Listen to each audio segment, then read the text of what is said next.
So, do you know where gardening started? Any idea when gardening started? Okay, so gardening actually started in the Garden of Eden. Do you know where the Garden of, or when the Garden of Eden was? In the beginning, exactly. So, in Genesis 2 verse 15, Jesus says, the Lord God took man, put him in the garden to work and to take care of it.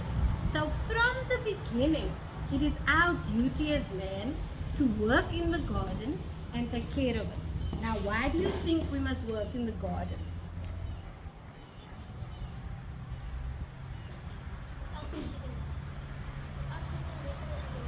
Exactly.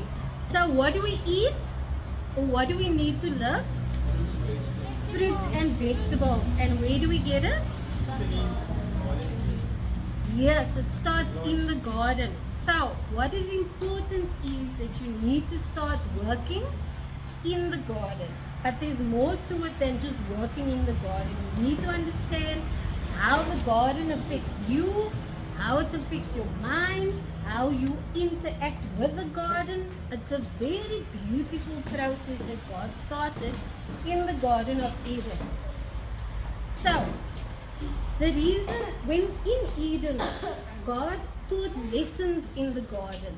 The garden was a way for them to learn to live, a way for them to learn to communicate with each other and the animals and the plants, and a way for them to understand God's beauty and communication with Him. So when you are working in the garden, it opens your mind, it opens your heart, and it works you out physically. So when we are working physically and when we are in the garden, we see the beauty of nature. We see how God has made things, how they grow, how He made it especially for us, for our bodies. And how when we are working in the garden, it not only strengthens us, but it opens our mind to understand things better. It opens our mind to become more intellectually adept, and that means that we can think better, we can reason better, we can remember better. So when you are struggling with your studies and your work, homework and schoolwork and all of that stuff, it is important to just go and walk in the garden and see God's nature. Play with some soil, because in the soil there is actually microbes. When you play around with it, the microbes is released into the air and you breathe it in, and it actually activates a hormone in your body called serotonin, and that hormone is a happy hormone. So that hormone helps us to relax, it de-stresses us, it takes away our anxiety and anger and frustration, and it calms us. So working with soil is very good for our minds. And when we're working in the garden, we are also exercising our bodies. We are strengthening our muscles, our joints, and our movement, because now we become more flexible, more agile. So working in the garden is not just to produce the plants and the vegetables and all of that. It is a workout on us also. And when we are working in the garden and the serotonin is released in our bodies because of the microorganisms from the soil, we can then better communicate with God. He can then speak to us. He can then make us think better. He can then teach us lessons like He taught Adam and Eve in the garden. So why is fresh air important? Why do you think?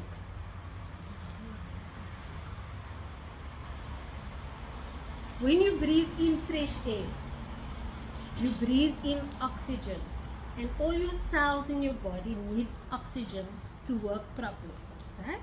So the more fresh air you are breathing in, the better your body can function, the more your mind will open, and the more flexibility you have. So that, and then it helps with depression and anger and frustration. And so when you are angry, also go and work in the garden. It will make you feel so much better. You feel very relieved, you feel happier. It will just help you in so many ways. Now, what I want to talk to you today about is the type of garden we are going to make today. It is a no-dig garden. So basically that is when you don't dig into the ground, but you still wanted to have all the proper things that it needs. So you will put a layer of cardboard down, and this cardboard is called the brown layer, and this cardboard is called the carbon. So what we breathe out is called carbon dioxide, and carbon dioxide is good for trees because they need carbon dioxide to make oxygen for us to breathe. So it's exactly vice versa, it's mutually beneficial and so on. So when we put down things that are biodegradable, like cardboard boxes, egg boxes, toilet roll holders, stuff like that, it then breaks down and it can produce carbon and then feed the soil with the carbon. So when the soil has a lot of carbon, it can give enough carbon to the plants when the plants are growing. So then the plants can develop better. Then you put a layer of green on. But today we're not going to put a layer of green on because we're doing the no-dig garden. So normally you would put a layer of brown and a layer of green. But we're just going to put a layer of brown so that we can get the carbon going. And normally you would use green, and the green would be green leaves, green grass, that type of thing. And that would then work the nitrogen in the soil. And nitrogen is very important for the nutrients in the soil and for the plants and the roots to grow. And then we will put the compost on and the sand.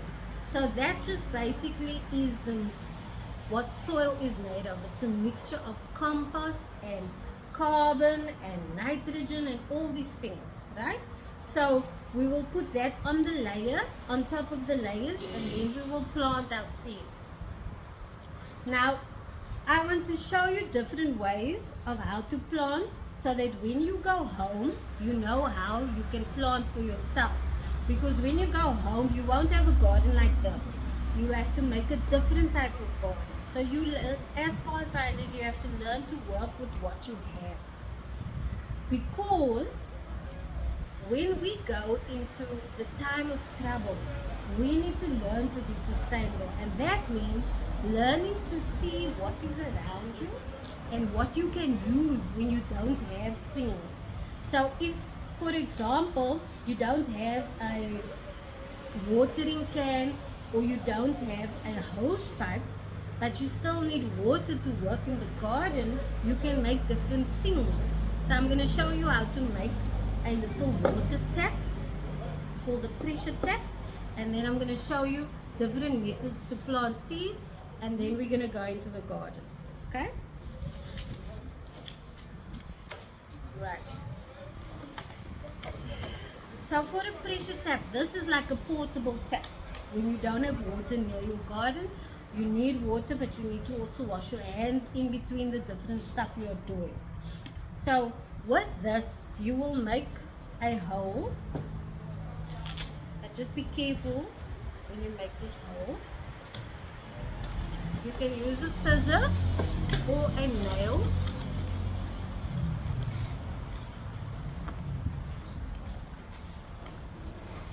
There you go. So you can use a nail and you make a hole like that in the middle of this, normally 1 liter or 2 liter. Okay, you make a hole in the middle, and then in the cap you also make a hole. Okay, so can you see the hole here? Okay, so you have a hole here and you have a hole here. Then you'll take a straw and you'll put the straw in the hole like that. Okay, and the other straw you'll put on top like that. Now this is called a pressure tap because it works on pressure. Scientific, so I'm not going to go into that. I'm just going to show you how it works.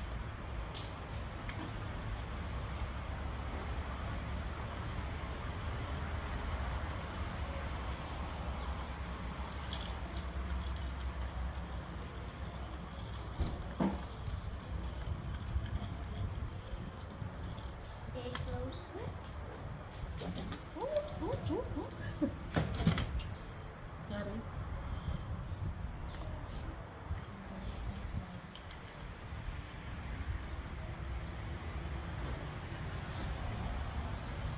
So you see the water comes out like that, and you can wash your hands, and then when you are done you then put it like that and you put this down, and that creates a vacuum, and then the water stops. And then when you need water again, you lift this up and you put it down and you wash your hands again, and then you put it back and you put it down. So there's water whenever you need to wash your hands while you are working in the garden. So you don't have an excuse not to have water around you, because now you know how to make a... Didn't know there was holes at the bottom. Now you know how to make a pressure tap. Okay, so how do you make a pressure tap? Put the hole in the bottle's cap and put the hole in the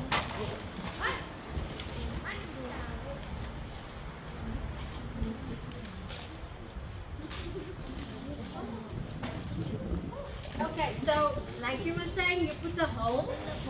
bottle's cap and the hole in the bottle. Yes, you put the hole in the bottom. No, in the Bottle. in the middle. Good. And where else? And in the top of the bottle. On the cap. That's correct. And then what do you do? And then you put straws in it. Yes. Where do you put the straws? In the cap and in the bottle. Yes, that's good. And then you put the water in. And when do you use a pressure tap? You must first pull the cap's bottle straw open and then Yes, that's right. And when do you use this? to wash your hands. To wash your hands where? In the garden. That's right. You guys are great. Okay. And how are we gonna make the hole in the top? What did I say? Or a scissor. And how do you use a scissor? Yes, but be very careful, okay? Always have an adult around you when you are busy with this. Or ask the adult to make the hole for you, okay? Right. Now, different ways you can make a pressure tap. Different ways that you can plant seeds is you can actually plant it In an egg. in an egg. Where else do you think you can plant it? In the tissue. In a tissue, right, like this, and in an egg tray, and in a toilet roll. So I'm going to show you how to make toilet roll, egg, tissue. Right? So for a toilet roll, you cut 4 equal parts. Okay, can you see the 4 parts? Right, now you fold the 4 parts in like that. Okay?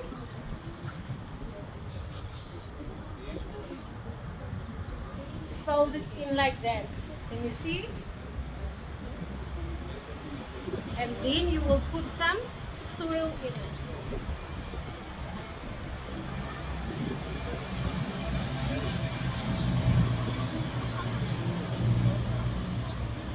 Okay? That's the one.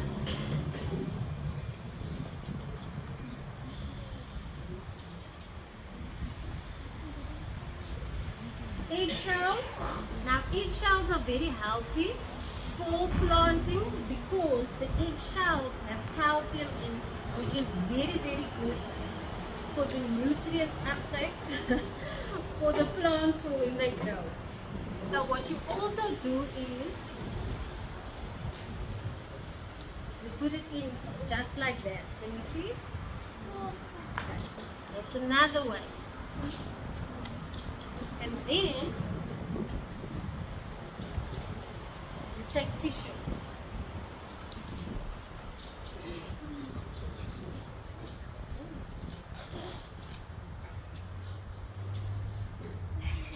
Take the tissues and you wet it just a little, not too much. And then on there, so these are seeds, these are beetroot seeds, okay? So I'm going to put 2, 3 beetroot seeds on here. Okay, so you would put it on there like that. And you would just put a little more water on. And then you fold it.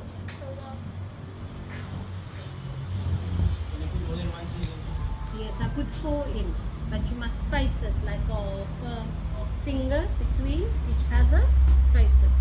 Then you wet it a little again.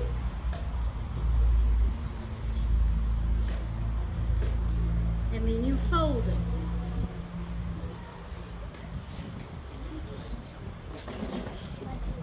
So you fold it up like this, and then you get something like this, and you write on the date. What is today's date? 9th of March. And you write what it is. So what did we put in here? What seeds did we put in here? Beetroot. Good.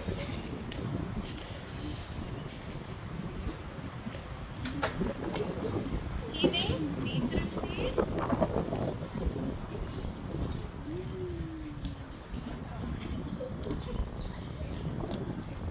And then you put it on there like that. Okay? And you put it in a container, a plastic container, normally like a herb container or something. See, this is seeds that I grew before.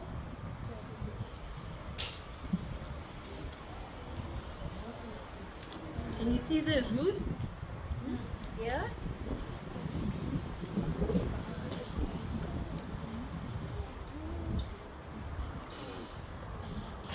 Can you see the roots?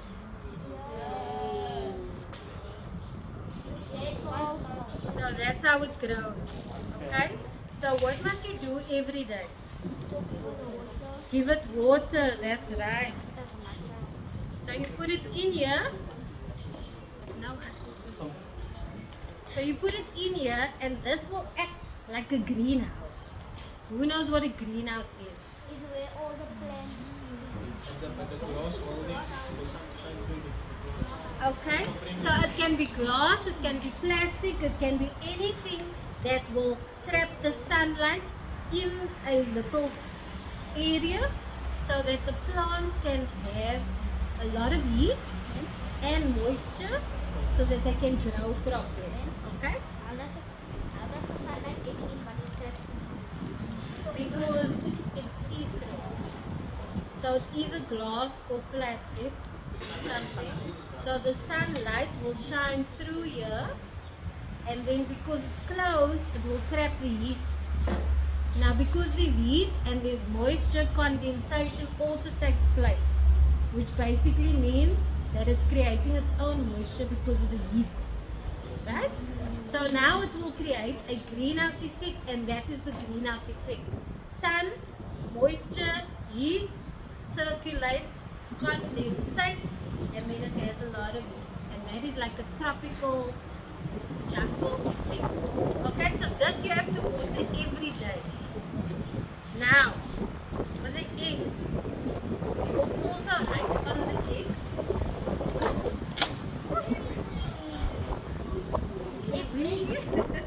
So you will write the date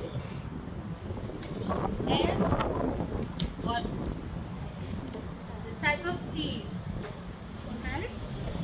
Then why is it important to write a date?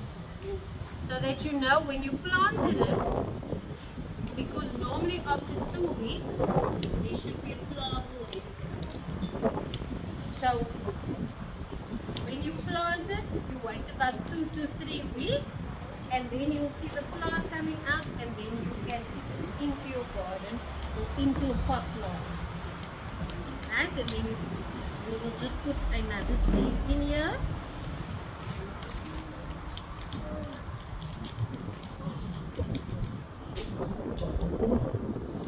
See, this is the seed, it's going in. I push it down, put some soil over it, and then you water it. Okay? This you also water every day.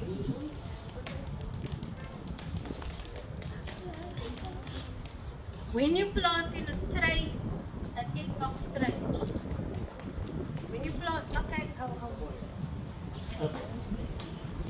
so you can also put the eggs in a container like this, or you can leave it like that. It's up to you. This is what I said that I'm going to give you each, and then you can each take the soil in it, and you can take it home and plant it. Wonderful. So what do you do with this? Put soil That's right. Put the soil in, and then Put the seed in. that's right. You put the seed in.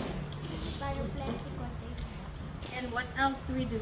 And put the name of the seed in it. That's right.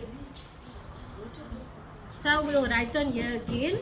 You can write on there, or you can write on here. Am I gonna give us the seed?